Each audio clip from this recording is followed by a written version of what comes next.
be fine with that, Mr. President? Anong kapalit, sir? Hindi. Sampalin ko sa publiko. Hindi, wala naman. Hindi, ngayon na. Wala pong ganunan. Chairman. Sampalin ko sa Chairman. session suspended. Session suspended.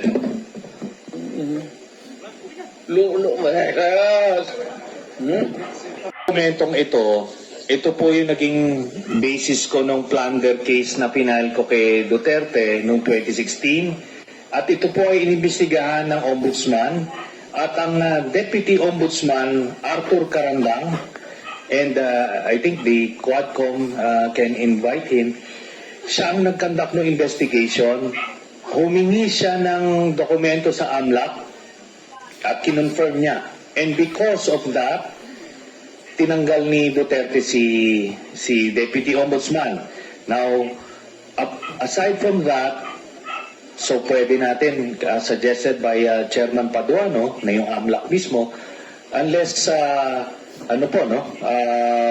since hindi naman na siya incumbent, pwedeng ma-access yun with the waiver, pero we've been there before. Nagsabi na yan siya na magbibigay siya ng waiver, puro bluff yan, pero hindi, kaya nga mas maganda kung madraft na po natin yan ngayon para papirmahan niya yan dito, no? Para wala nang alibay. Pero ito po, I'll be presenting later on, Mr. Chairman, a video of his actual admission of these accounts.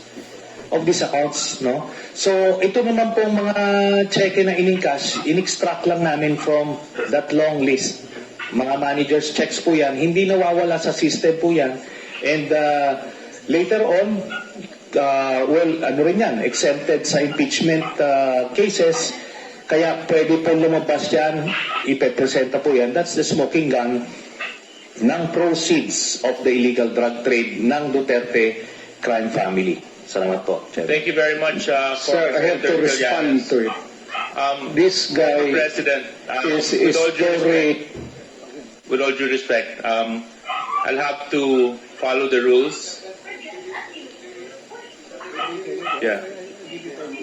I will give you time later, Mr. President. I will give you time later. Just so that we can put to rest this issue of waivers, because it's been going back and forth.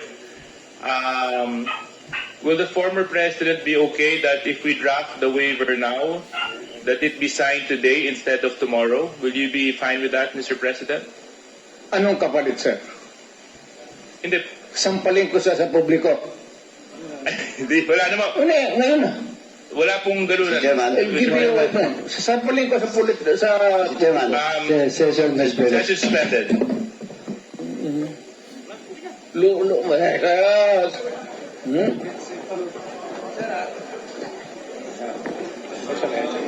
Submit.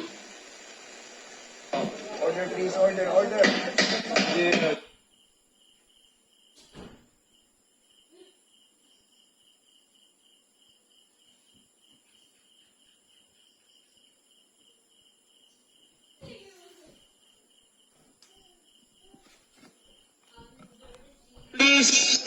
Please observe proper decorum. We are in